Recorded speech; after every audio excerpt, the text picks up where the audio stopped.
So I think it's a sixth lecture for the topic magnetic field due to current. And today we start a very, very important topic that is called torque.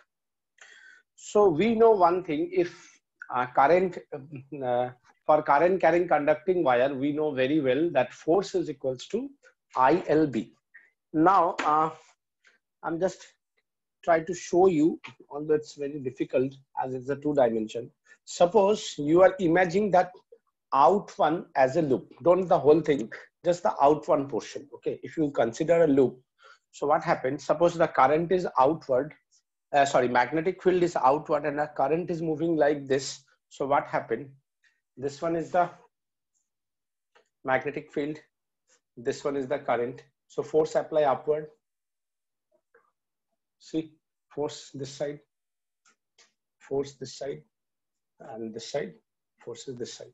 So basically what we can say, force for this portion is this side, for this portion, forces this side, for this portion, forces this side, for this portion, forces this side. So these all forces balance each other. Okay.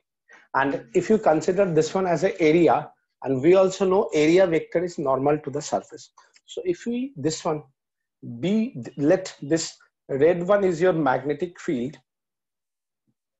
okay, and this is your area, and this green one is your area vector, and this red one is your magnetic field. So obviously we can see they are in the same line. You just see one line, one pen, red pen here. That means what do you mean by red pen? कि ये जो camera जो है ये दोनों एक ही line पे आ रहा है. अब अगर हम चेंज करेगा, देखो हमने प्रोजेक्शन अलग लिया, so you can see now both the color of the pen. So basically what I want to say कि they are in the same direction. Red one is magnetic field which is fixed and green one is the area vector. अब हम अगर इसको ऐसे करके ऊंचा कर दे, देखो यहाँ पे कुछ दिखाई नहीं दे रहा. अब हम इसको थोड़ा ऐसे करके एंगल को चेंज कर दे.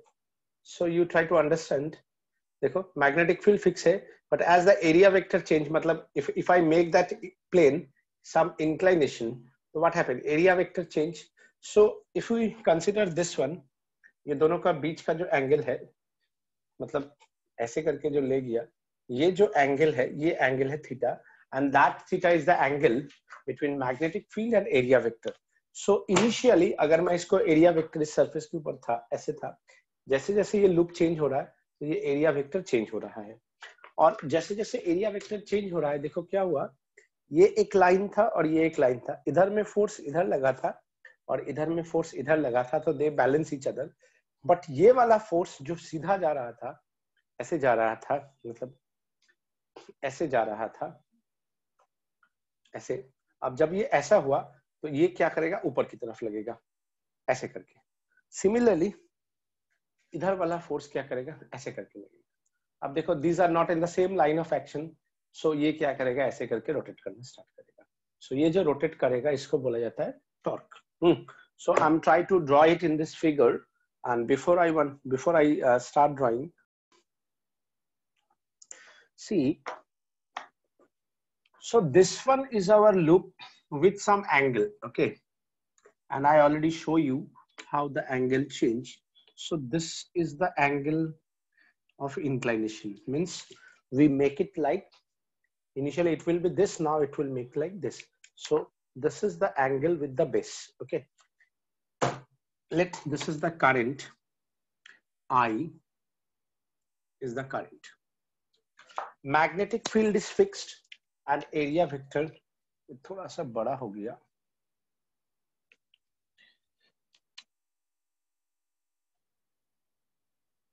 Now it's okay.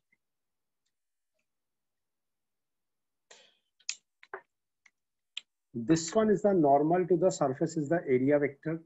So we can write n cap. We know area vector normal to the surface. And this is the magnetic field, which is fixed. मैंने दिखाया था ऐसे करके, ये fixed था.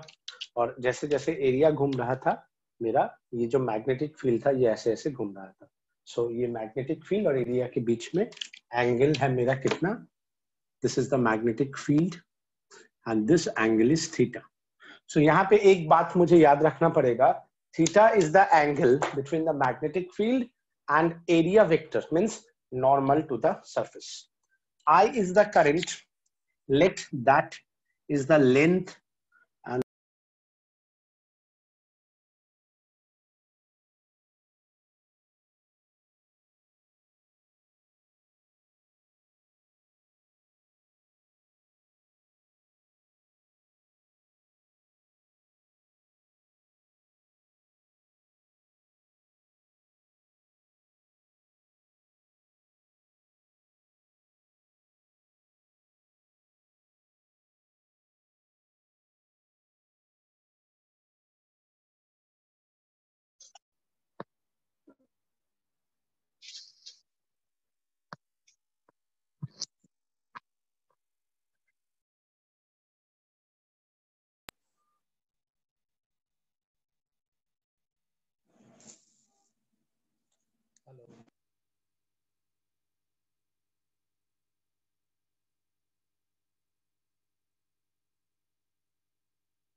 A is the length, मतलब A is the length, B is the breadth. So A into B is the area.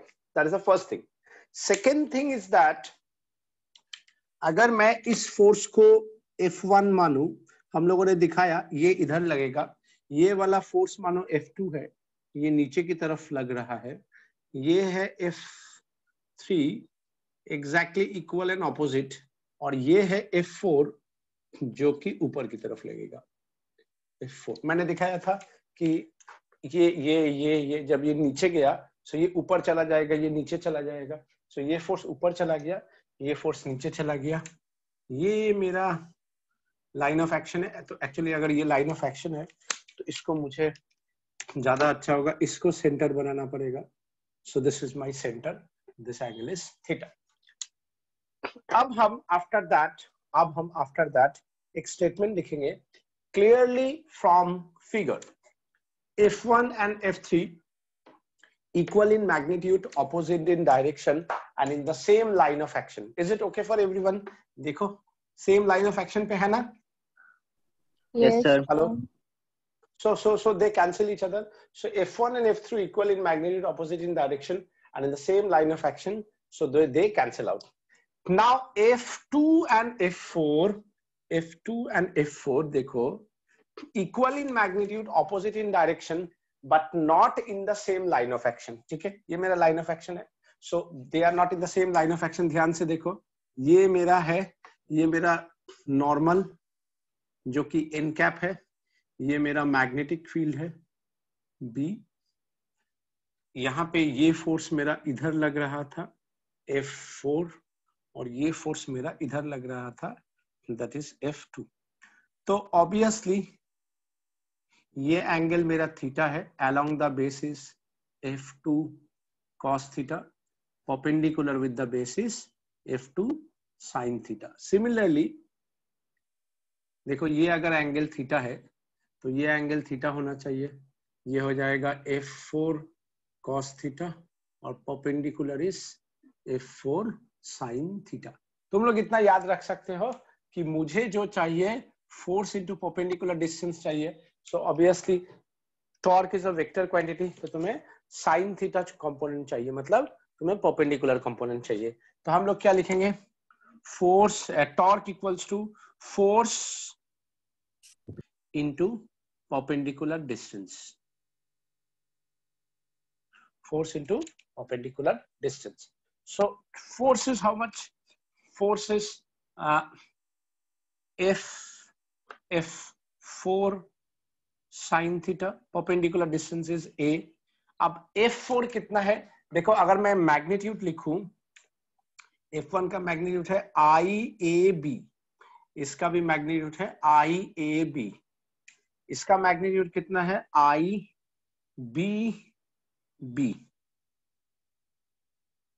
Length is B, IBB, इसका भी मैग्नीट्यूड कितना है IBB. सो हम इसको क्या लिख सकता है, IBB sin theta into A, मतलब I A into B, B sin theta. अच्छा A into B, length into breadth कितना होता है, area Sir, area. Very good. So we can write it IAB sin theta. अब हम यहाँ पे एक बात लिख सकता है for n number of turn, torque हो जाएगा, इसके साथ n मल्टीप्लाई हो जाएगा NIAB sin थीटा। ये मेरा टॉर्क है। इस टॉर्क को हम लोग लिखते हैं एक और वर्ड MB, जिसको हम लोग लिखता है M क्रॉस B। तो सबसे पहले M क्या है? M इज द, ये पूरा पार्ट को देखो M बोल रहा है, इसका मतलब M is equals to NIB is the magnetic movement.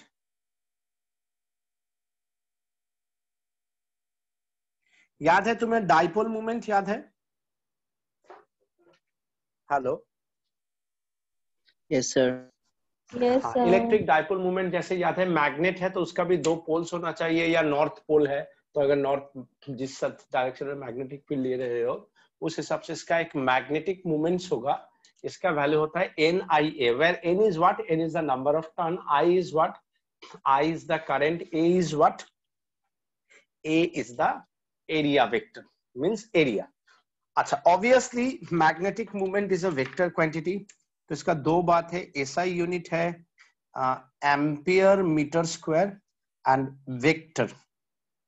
Vector quantity. तो क्योंकि ये वेक्टर क्वांटिटी है तो इसका डायरेक्शन क्या होगा? डायरेक्शन है राइट हैंड कर्ल रूल। अगर ये मेरा करंट है, मतलब ये मेरा करंट है, if this is the current, so then the direction of magnetic movement is this. और अगर ये मेरा करंट है, ये मेरा करंट है, so direction of magnetic movement is this. So hope you understand कि कैसे हम इसको सॉल्व करेंगे। यहां तक समझ में आया सबको? Yes, sir. Okay, so everyone write numerical. मैं पढ़ रहा हूं, तुम लोग लिखो। Everyone pen and paper ready? Yes, sir. Hello? Okay, so write a question. A magnetic loop area 100 millimeter square.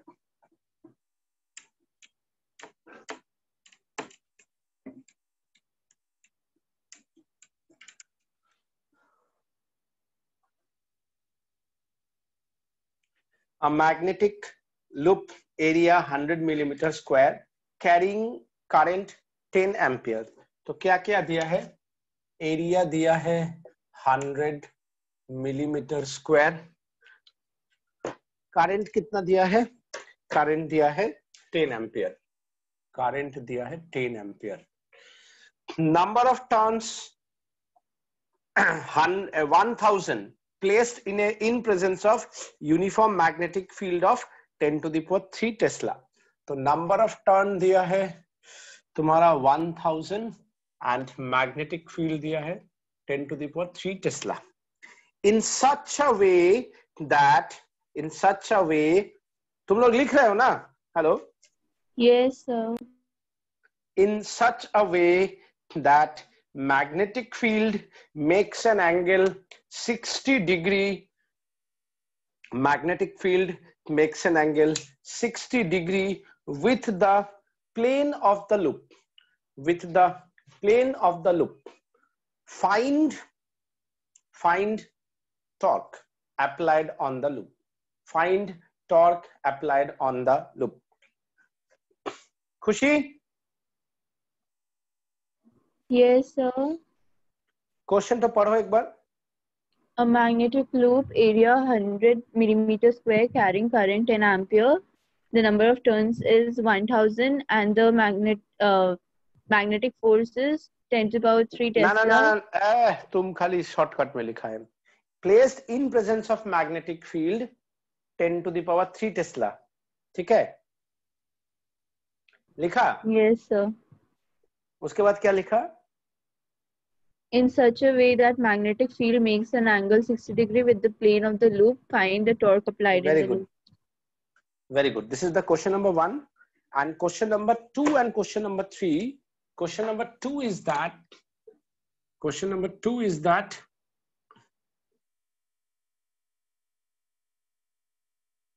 This is the current carrying conducting wire. I is the current. A is the radius. A and B are the radius. Find magnetic moment.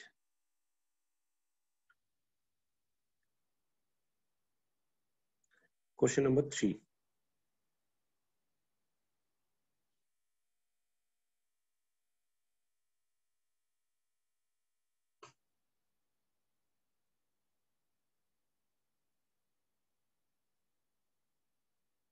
जल्दी जल्दी solve करो तो, ठीक है? I give you okay. पहला question में देखो, सबसे पहले ये मेरा नॉर्मल है और ये मेरा मैग्नेटिक फील्ड है। एंगल कितना बोला है? 60 degree. 60 degree. किसके साथ 60 degree? Plane of the loop. With the plane of the loop. तो ये तो परपेंडिकुलर है। With the plane of the loop मतलब दिस एंगल इज 60 डिग्री। अगर दिस एंगल 60 डिग्री है, मैग्नेटिक फील्ड के साथ नॉर्मल का एंगल कितना होगा? 30 degree. 30 degree. समझ में आया? समझ में आया? तो क्वेश्चन मिले और हुड़ हुड़ हुड़ हुड़ दबंग दबंग करके क्वेश्चन मत करना, पहले क्वेश्चन को समझो। यही इसका मेन चीज थे। मतलब एग्जामिनर तुमको आंख में दिखा के गलती करवाएगा कि you know everything but question ठीक से नहीं पढ़ा। So now NIAB sin theta, n is how much? See, everything is given, everything। तुमको ट्रैप पे फंसाया, क्यों? सब कुछ दिया है। तुम तो बोला आज तो एकदम हुलाला हुलाला, हाँ, और उसके बाद हो गया। साइन कितना रहेगा, 30 या 60?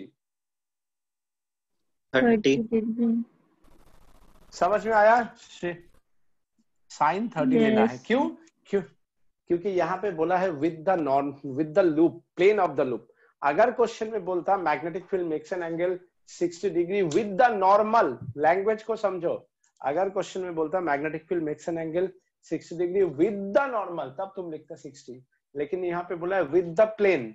So as they say you कि with the plane, so with the normal find out, and that is 30 degree. So अब तो हो ही जाएगा। मेरा तो यही करना था इसको। 10 to the power 3, 10 to the power -6, 10 to the power 3 into half। ये तो पूरा गया। That is 500 newton metre. समझा? Yes, sir. उसी समझ में आया क्या गलती किया? हर बारी Yes, में sir. देखा ही नहीं है कि थीटा किसके साथ है।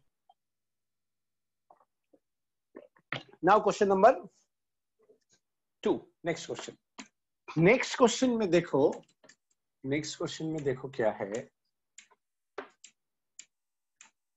question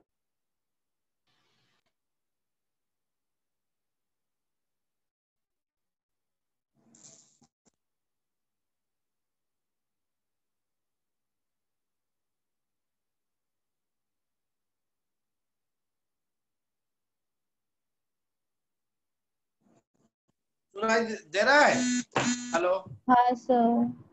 Yes, sir. हाँ, तो क्वेश्चन नंबर 2 में देखो क्या है कि मुझे मैग्नेटिक मूवमेंट निकालना है। तो ये मेरा एक पॉइंट है, ये मेरा एक पॉइंट है। So this one is 1, this one is 1। So what we can write, magnetic movement, obviously it's a vector, that is magnetic movement for the first one. See, cross, right hand curl rule, cross, and number 2 is also cross। so now what we can say कि formula क्या था magnetic movement का? NIA। n तो 1 है, कुछ नहीं बोला है मतलब 1 है। Current into area of the first one, so pi a square by 2 cross plus I into pi b square by 2 cross. So मुझे क्या मिलेगा देखो, current π/2 square plus b square, और तुम इसको चाहो π/2 भी लिख सकते हो, square plus b square cross. समझ में आया? Yes, sir. Everyone, you understand?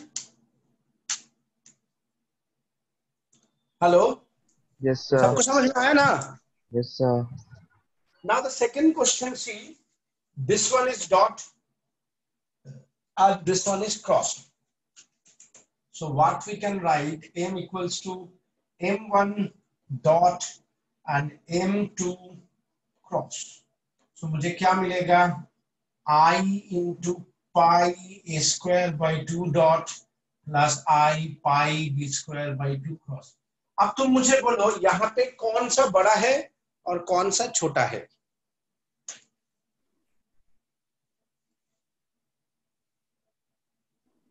Hello, So इसमें B से वाला.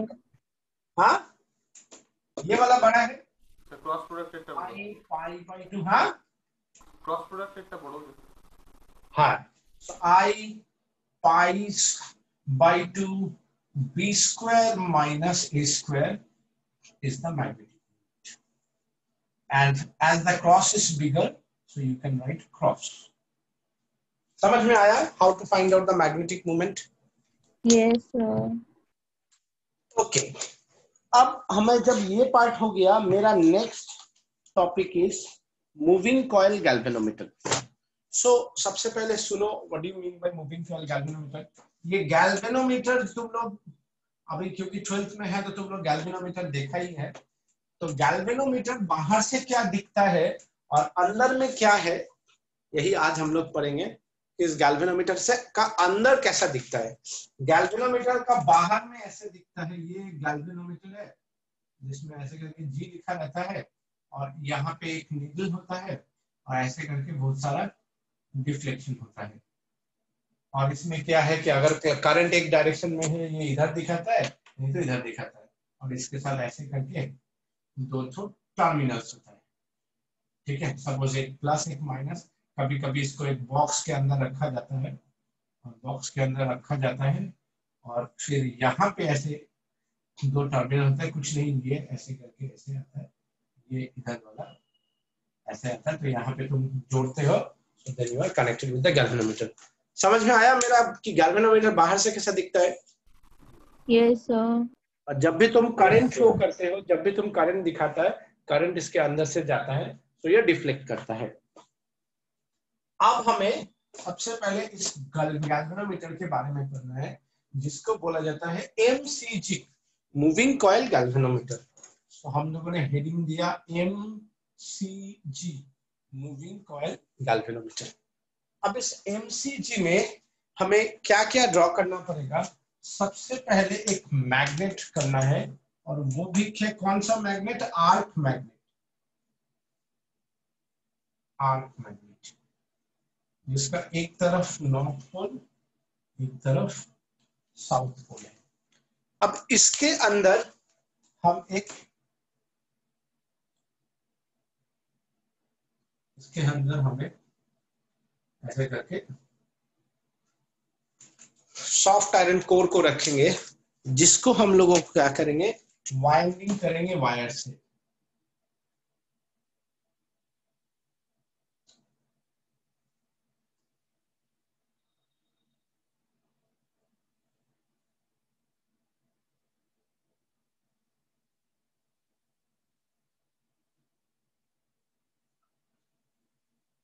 फिर इसको ऐसे करके ले जाएंगे, यहाँ पे एक टर्शन हेड होता है जिसको एक कनेक्शन इससे जुड़ा होता है, जो मैंने दो टर्मिनल्स होता है, और यहाँ पे एक क्या होता है? एक स्प्रिंग होता है।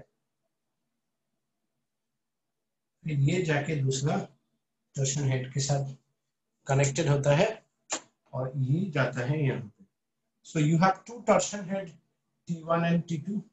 ये है एक स्प्रिंग, और यहाँ पे इस मैग्नेट के साथ ऐसे करके एक नीडल होता है और एक ऐसे स्केल होता है, जो कि हमें बाहर से दिखता है। और इसके अंदर में ये पूरा कहानी है, और इसमें दो आर्क मैग्नेट को रखा जाता है, ठीक है, इसको बोला जाता है स्केल, इसको बोला जाता है फॉस्फर ब्रोंज वायर, इसको बोला जाता है टर्शन हेड,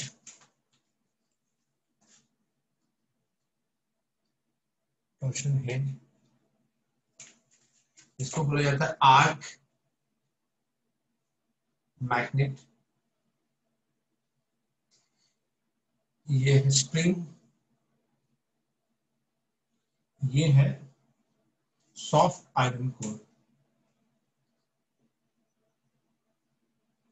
समझ में आया सब ध्यान से? Yes, sir. एवरीवन, ये जो वायर है फॉस्फर ब्रोंज वायर होता है, ये एक स्प्रिंग है, ये दो सपोर्ट है जिसके ऊपर इसको रखा जाता है, ये दो सपोर्ट है जिसके अंदर इसको रखा जाता है। अब देखो इसका जो सबसे इंपॉर्टेंट पार्ट है, सबसे पहले तुम्हारा क्वेश्चन देगा कि why we use arc magnet, why arc magnet, ये सबसे पहला क्वेश्चन वो पूछेगा कि why we use arc magnet. So your answer is, देखो क्योंकि ये आर्क मैग्नेट है, तो आर्क मैग्नेट अगर मेरे इधर से एक है, इधर से एक है, ऐसे करके है, और इसके बीच में ऐसे करके मैं सॉफ्ट आयरन को रखता हूं, सो देखो हो क्या रहा है कि ये जो आर्क है इसके अंदर ये कितना एंगल बना रहा है, दे आर एंटरिंग नॉर्मली ना, they are entering normally. So what do you mean by that? देखो अगर अगर हम टॉप व्यू ले, ये अगर हम टॉप व्यू ले कि ये मेरा एक सॉफ्ट आयरन है और इसके साथ ये मेरा टॉप व्यू है, और अगर मैं इसके साथ ऐसे करके रखूं, ये मेरा टॉप व्यू है, तो देखो ये नॉर्थ पोल है, ये साउथ पोल है,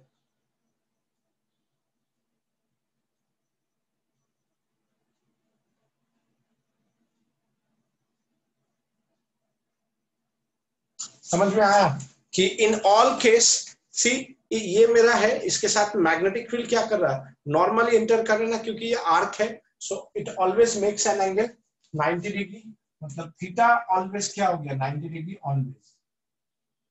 सो why we use arc magnet, so that theta is always 90 degree, means magnetic field and area vector always 90 degree. So when the theta is 90 degree, torque is maximum, क्योंकि torque का formula क्या था, NIAB sin theta. Are you getting my point? What do you mean by theta? Theta is the angle between magnetic field and area vector. Is it okay for everyone? Yes, sir. Yes, sir. Why we use the arc magnet? Because for arc magnet, the angle between the magnetic field and area vector is 90 degree. So always 90 degree. So the torque is maximum. तो अब देखो, अब क्या होगा जब ये torque होगा, what do you mean bye torque? मेरा हाथ को अगर हम ये मचोड़ रहा है, ये मचोड़ को ही तो टॉर्क बोलता है ना, ये मचोड़ को ही तो टॉर्क बोलता है ना। तो व्हेन यू करंट ऑन, क्या करेगा, इसके अंदर से करंट जाएगा तो टॉर्क होगा तो क्या करेगा, ये घूमने लगेगा। अब जब ये घूमेगा, देखो मैं जब अपना हाथ को घुमा रहा हूं, एक पर्टिकुलर टाइम के बाद ये हाथ घूमेगा नहीं, क्यों? क्योंकि मेरा जो मसल है इसका ये क्या कर रहा है, उल्टा काम कर रहा है। देखो ऐसे घूम रहा है और ये मैं ऐसे घुमा रहा हूँ, ये ऐसे, ये उल्टा, देखो उल्टा जा रहा है ना, मसल ऐसे जा रहा है और हाथ को मैं ऐसे घुमा रहा हूँ। सो इसका मतलब क्या है, ये अगर मेरा टॉर्क है, ये मेरा क्या कर रहा है, रेस्टोरिंग टॉर्क। मेरा हाथ जो ऐसा घुमा था इसको रीस्टोर कर रहा है, देखो रीस्टोर, फिर अपने जगह ला रहा है। तो ये जब घूम रहा है, ये स्प्रिंग इसको क्या कर रहा है, उल्टा डायरेक्शन में घुमा रहा है, मतलब ये इधर जाना चाह रहा है, स्प्रिंग इधर जा रहा है। सो दोनों जाके बैलेंस हो रहा है, जहां पे बैलेंस हो रहा है नीडल वहीं पे दिखा रहा है। अब अगर हम करंट को धीरे धीरे जीरो कर देंगे तो क्या होगा, टॉर्क जीरो हो जाएगा, तो ये जो ट्विस्ट हुआ था ये भी धीरे धीरे हो जाएगा जीरो। मतलब ये क्या करेगा, नीडल को यहाँ से ये आया था, फिर ये अपना जगह आ जाएगा। सो ये रिस्टोर करने का काम करता है, इसलिए इसको बोला जाता है रिस्टोरिंग टॉर्क। तो तुम्हारा पास दो टॉर्क है, एक है टॉर्क जो कि है NIAB sin 90 डिग्री, जिसको हम NIAB मैक्सिमम टॉर्क लिख सकते हैं। Is it okay? Yes, sir. And दूसरा Yes, वाला जो है sir. उसको हम लोग लिख रहे हैं रीस्टोर, RES, रीस्टोर। सो ये है के क्या है? स्प्रिंग कांस्टेंट और ट्विस्ट थीटा। इस थीटा को बोला जाता है एंगल ऑफ, थीटा को बोला जाता है थीटा इज द क्या है? ट्विस्ट मतलब कितना एंगल वो ट्विस्ट किया। मानो ये 0 है, ये मचोड़ा, जो मचोड़ने के कारण जितना एंगल क्रिएट हुआ, that is called theta. And के इज कॉल्ड द, के को बोला जाता है torsional constant per unit twist. और थीटा क्या है? एंगल, मतलब per unit twist. Twist itself is a angle, so torsional constant per unit twist into twist, तो तुम्हें क्या मिलेगा? टॉर्क मिलेगा। अब क्या है कि एट बैलेंस पॉइंट, मतलब एट इक्विलिब्रियम,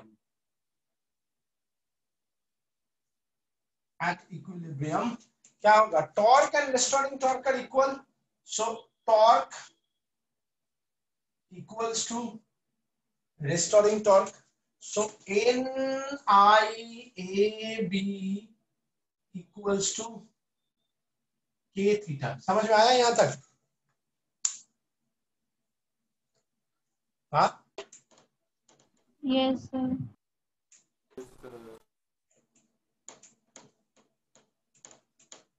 यहां तक समझ में आया?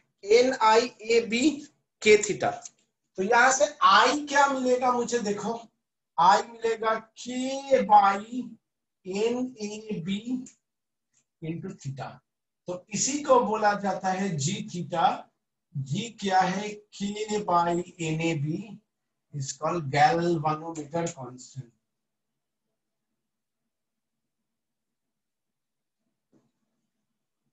ठीक है,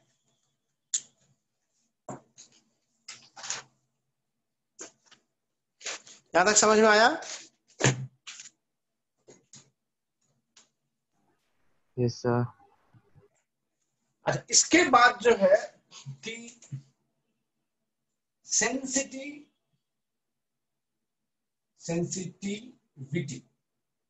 of galvanometer, sensitivity of galvanometer S अगर हम लिखे इनवर्सली प्रोपोर्शनल टू जी, तो देखो G equals to K by NAB, तो sensitivity is inversely proportional to G, तो directly proportional to NAB by K। Are you getting my point? Is it okay? Sensitivity of the galvanometer is inversely proportional to galvanometer constant, और galvanometer constant क्या है? K by NAB। ये क्या हो जाएगा? NAB by K। मतलब अगर तुम नंबर ऑफ टर्न बढ़ाओगे तो तुम्हारा इंस्ट्रूमेंट महंगा होगा, मतलब ज्यादा सेंसिटिव। ज्यादा सेंसिटिव मतलब छोटा से छोटा डिफ्लेक्शन तुम मेजर कर सकते हो। तो तुम्हारा पास एक मिली एमीटर गैल्वेनोमीटर है, ठीक है, और एक तुम्हारा पास माइक्रो एमीटर गैल्वेनोमीटर है, ठीक है। कौन ज्यादा कॉस्टली है बोलो तो? Micro. समझ में आया? समझ में आया? क्योंकि माइक्रो वाला जो है, माइक्रो एम्पियर, जिसको तुम छुओगे तो पता भी नहीं चलेगा, वो भी इसको शो करेगा। और मिली में क्या? मिली करेगा, और एम्पियर में सिर्फ करंट का करेगा 1 तक। तो मतलब milli ampere means that is 1000 times sensitive than ampere. जो और एक है मानो एम्पियर, ऐसे करके सिर्फ सिंपल एम्पियर वाला है। 3 गैल्वेनोमीटर है, तो ये मिली वाला इस एम्पियर वाला से 1000 टाइम्स सेंसिटिव है, इस मिली से माइक्रो फिर 1000 टाइम्स सेंसिटिव है, और ये छोटा से छोटा करंट को भी ये मेजर कर सकता है। तो जितना वेरी छोटा से छोटा करंट को जो मेजर करेगा वो ज्यादा सेंसिटिव इंस्ट्रूमेंट हुआ। तो अब देखो, तो सेंसिटिविटी ऑफ द गैल्वेनोमीटर, जो जितना ज्यादा थोड़ा भी डिफ्लेक्शन को पकड़ लेगा, that is NAB by K। Number of turn जितना ज्यादा होगा, क्रॉस सेक्शन एरिया जितना ज्यादा होगा, मैग्नेटिक फील्ड जितना स्ट्रांग होगा, और स्प्रिंग कांस्टेंट जितना कम होगा, क्योंकि देखो कम से कम करंट, इतना कम टॉर्क कि अगर स्प्रिंग कांस्टेंट ज्यादा ले ले, हम हीरो होंडा का शॉकर ले ले, साला घूमेगा ही नहीं। Are you getting my point? तो मुझे एकदम सॉफ्ट स्प्रिंग लेना पड़ेगा, जो हल्का सा भी करंट जा रहा है तो वो ट्विस्ट करेगा। तो मेरे को वेरी सॉफ्ट स्प्रिंग चाहिए, स्प्रिंग कांस्टेंट ज्यादा नहीं चाहिए, स्प्रिंग कांस्टेंट बहुत कम चाहिए, मतलब सॉफ्ट स्प्रिंग चाहिए। अब ये सेंसिटिविटी ऑफ द गैल्वेनोमीटर दो तरह का होता है। सेंसिटिविटी ऑफ द गैल्वेनोमीटर दो तरह का होता है। तो एक को बोला जाता है, number one is the SI, current sensitivity.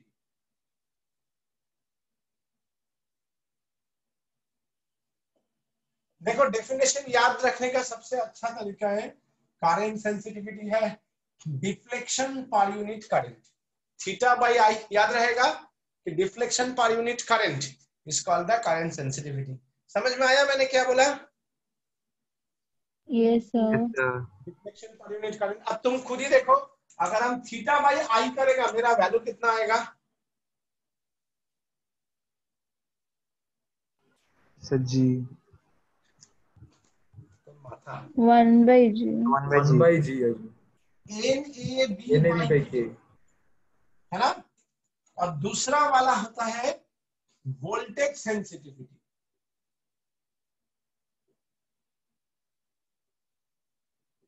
मतलब हम मूविंग कॉइल गैल्वेनोमीटर से करंट भी मेजर कर सकते हैं और वोल्टेज भी मेजर कर सकते हैं। हालांकि एक्चुअली अगर तुम देखोगे, ना ये ठीक से करंट मेजर करता है, ना ये ठीक से वोल्टेज मेजर करता है, ये सिर्फ डिफ्लेक्शन देता है।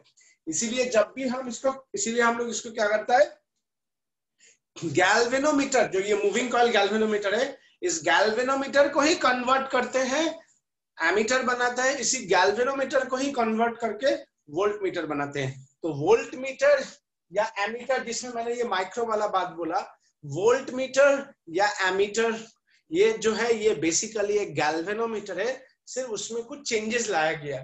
वो चेंजेस क्या है हम लोग नेक्स्ट क्लास में देखेंगे, आज हम लोग पहले इसको ध्यान से समझते हैं। सो वोल्टेज सेंसिटिविटी SV, ये क्या हो जाएगा? Current per unit voltage. So voltage का मतलब क्या होता है? Current into resistance. तो एक ही चीज होगा, सिर्फ हमें क्या करना पड़ेगा, एक तो एक्स्ट्रा रेजिस्टेंस देना है। और यहां से हम एक चीज और लिख सकता है, voltage sensitivity equals to current sensitivity by resistance. Are you getting my point? Yes, sir. Everyone समझ में आ रहा है मैंने क्या बोला? Yes sir.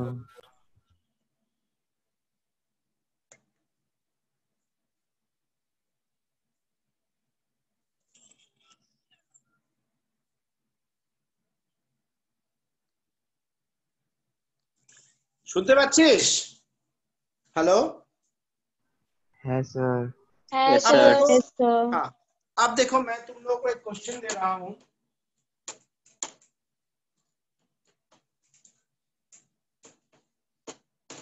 पहला क्वेश्चन ये है कि एक गैल्वेनोमीटर का हम लोग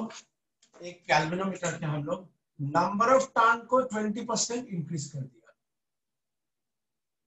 एंड रेजिस्टेंस को 1.5 बार इंक्रीज किया। मतलब रेजिस्टेंस को 50% इंक्रीज किया एंड नंबर ऑफ टर्न को 20% इंक्रीज किया।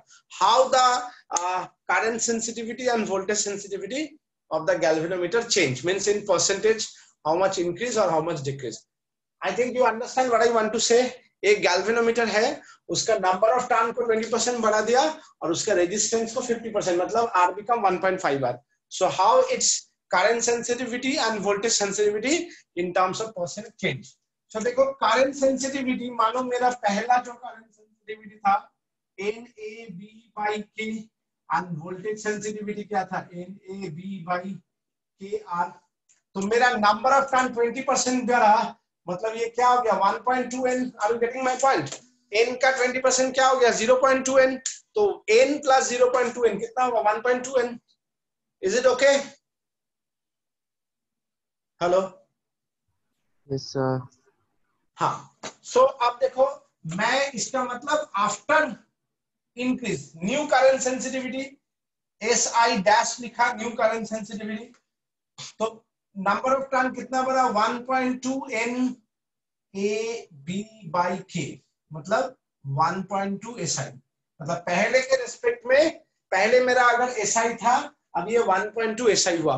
तो परसेंटेज कैसे निकालते हैं, final minus initial by initial into 100 you get the percentage. Are you remember error analysis class 11? Yes, sir. तो फाइनल कितना है 1.2 SI माइनस SI बाय SI into 100, that is plus 20%, plus माने increase.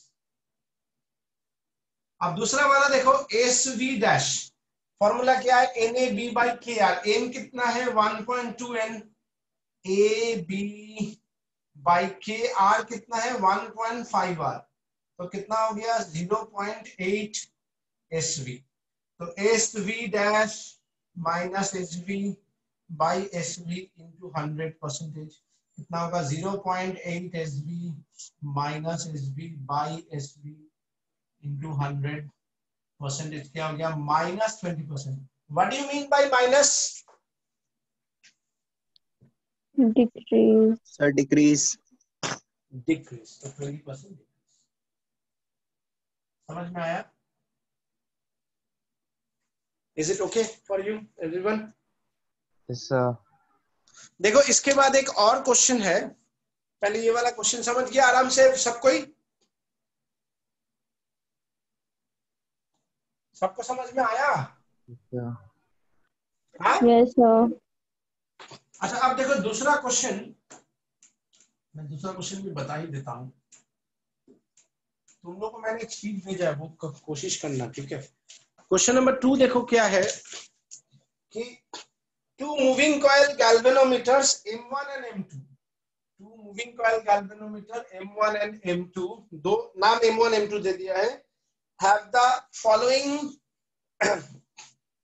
particulars: resistance 1 10 ohm, resistance 2 14 ohm, number of turn 30, number of turns 42, area 36 into 10 to the power minus 3 meters square, area 2 18 into 10 to the power minus 3 meters square, V1 0.25 Tesla, V2 0.5 Tesla। इसके बाद देखो क्या बोला है, the spring constant are identical, मतलब K same है। The spring constant are identical for the two springs. Determine the ratio of current sensitivity of M2 by M1. M2 by M1, ये पहला क्वेश्चन है। और दूसरा क्वेश्चन है voltage sensitivity M2 by M1। Are you getting my point? तुम्हें दोनों का current sensitivity का रेशियो निकालना है, वोल्टेज सेंसिटिविटी का रेशियो निकालना है। तो करंट सेंसिटिविटी का फॉर्मूला क्या है NAB by K, तो N के जगह पे N2 क्योंकि पहले 2 है, NAB by K, दोनों के लिए K सेम है, N1 A1 B1 by K, तो देखो N2 by N1 A2 by A1 B2 by B1। अब देखो N2 कितना है 42 by 30, A2 कितना है 18 into 10 to the power minus 3 by 36 into 10 to the power minus 3, B2 कितना है 0.5, B1 कितना है 0.25। तो देखो ये गया 2 हुआ, ये गया 2 हुआ, 2 2 कटा, तो 5